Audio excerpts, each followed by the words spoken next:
program-program yang tadi saya bilang, program-program baru, inovatif, dan menabrak cara-cara lama, menabrak program-program lama dari kakak-kakak tingkatnya mereka. Dan itu saya happy, saya senang melihat mereka berani berkreasi dan keluar dari zona zamannya mereka.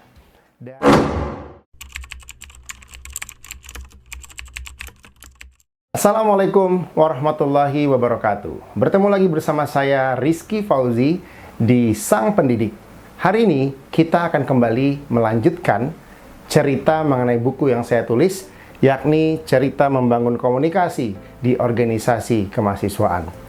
Video sebelumnya kita sudah membahas mengenai bangunan 3 dan bangunan 4 dalam buku yang saya tulis ini, yaitu bagaimana membuat skema organisasi kemahasiswaan yang lebih ramping.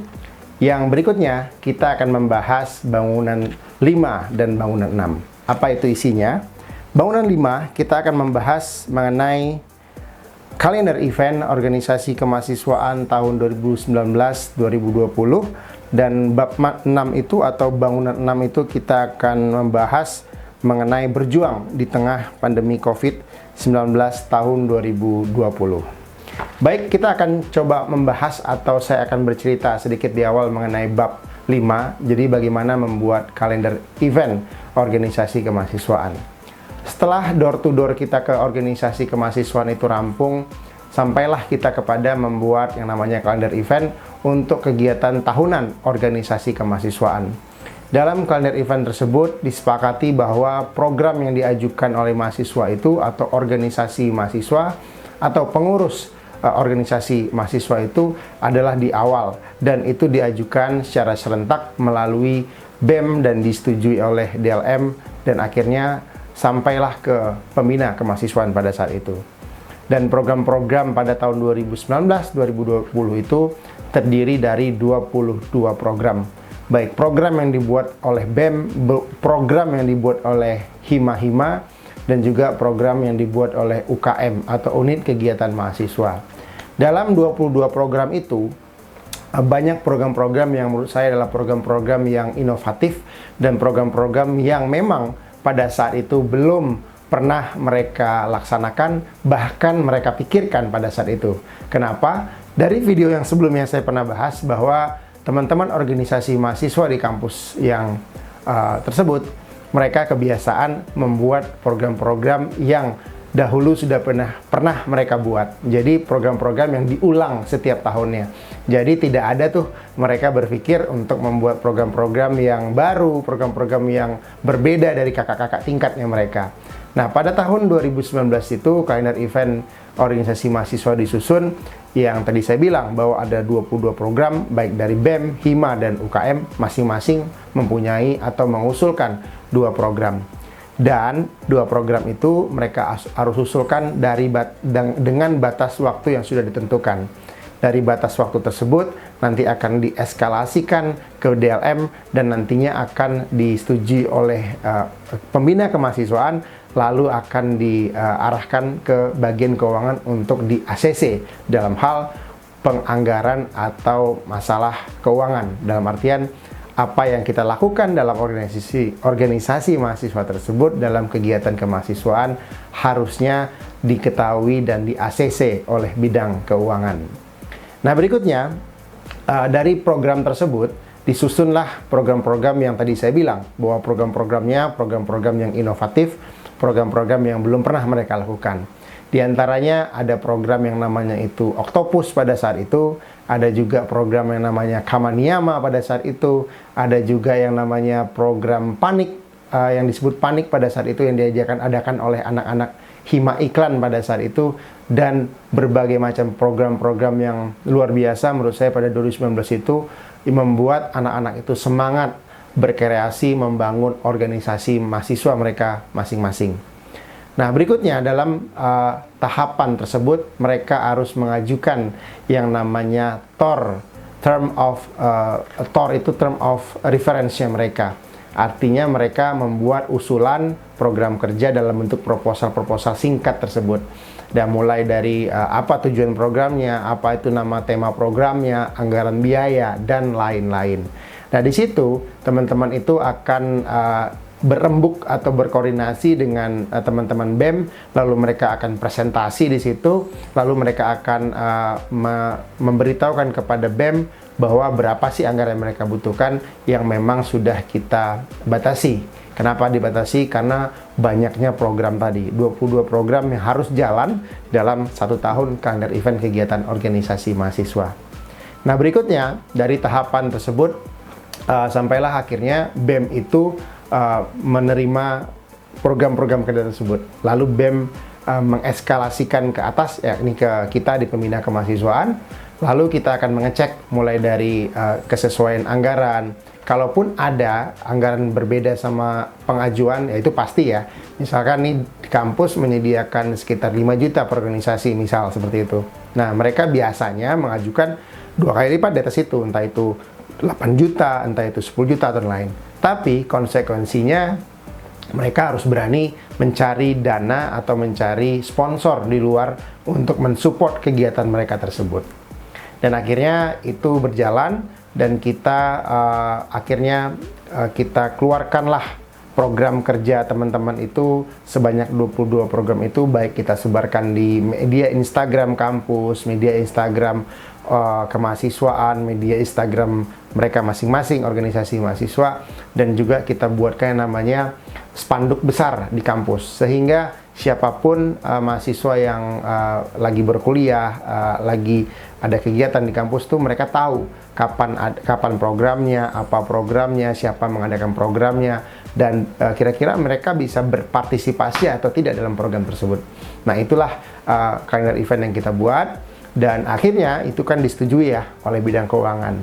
Disitulah kita mulai berjalan program-program kegiatan, terus juga saya dan mitra saya juga hadir dalam kegiatan tersebut, baik kegiatan-kegiatan yang diadakan di dalam kampus ataupun yang diadakan di luar kampus, seperti itu.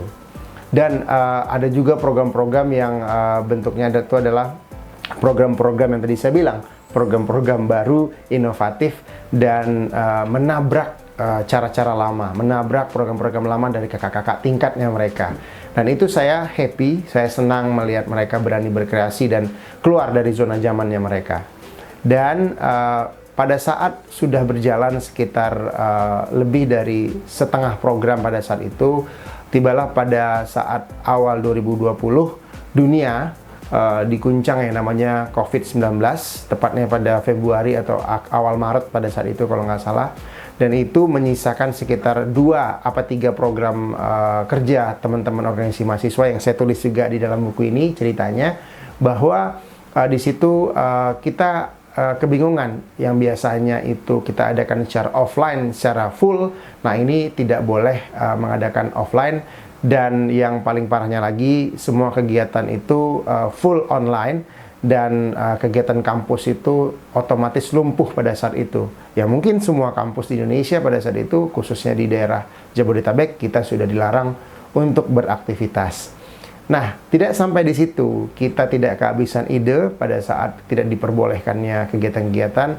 Ditambah pada saat itu struktural atau kegiatan-kegiatan kampus itu berhenti. Strukturalnya juga ditangguhkan ke pengurusannya. Kegiatan juga sempat terhenti pada saat itu. Akhirnya meskipun kita punya ide untuk menjalankan program itu secara online, tapi kita berhenti sejenak pada saat itu untuk melihat, memantau situasi perkembangan COVID.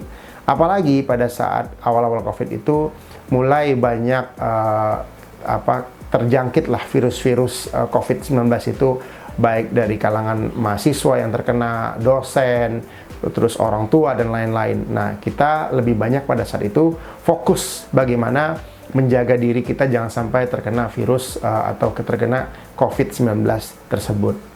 Nah, berjalannya waktu akhirnya kepengurusan struktural dan juga kampus mulai berjalan, namun masih online pada saat itu, dan 1-2 pihak atau beberapa orang doang yang boleh ke kampus, dan itu pun tidak boleh full ya, cuma 2 kali atau 3 kali ke kampus. Dan situlah akhirnya kita mulai berjalan lagi program yang belum kita inisiasi, program yang belum kita jalankan pada saat itu. Dan akhirnya program-program itu ada yang terlaksana, ada juga yang tidak terlaksana. Nah, yang terlaksana itu kita adakan secara online, daring. Kita menggunakan Zoom, kita menggunakan Google Meet pada saat itu misalkan. Tapi seringnya pada saat itu sih kita menggunakan Zoom ya pada saat itu. Dan di ujung 2020, tepatnya di bulan Oktober, yaitu sekitar 24 Oktober kalau nggak salah 2020 itu, kita dari program-program 2019 awal sampai akhir dan di awal 2020 itu, kita akhirnya membuat yang namanya Hima dan UKM Award, yaitu secara online di situ. Tetap kita mengadakan sesuai apa yang sudah kita programkan. Jadi kita tetap harus mengapresiasi kegiatan organisasi mahasiswa pada saat tersebut. Akhirnya pada saat 24 Oktober 2020 itu kita mengadakan via Zoom, yaitu kegiatan penghargaan Hima UKM Award 2020 pada saat itu. Diadakan 2020, tapi ini Hima UKM Award-nya untuk pengurus organisasi 2019-2020. Dan secara online kita adakan dibantu oleh teman-teman dari BEM, teman-teman dari DLM untuk menjadi panitia pada saat itu.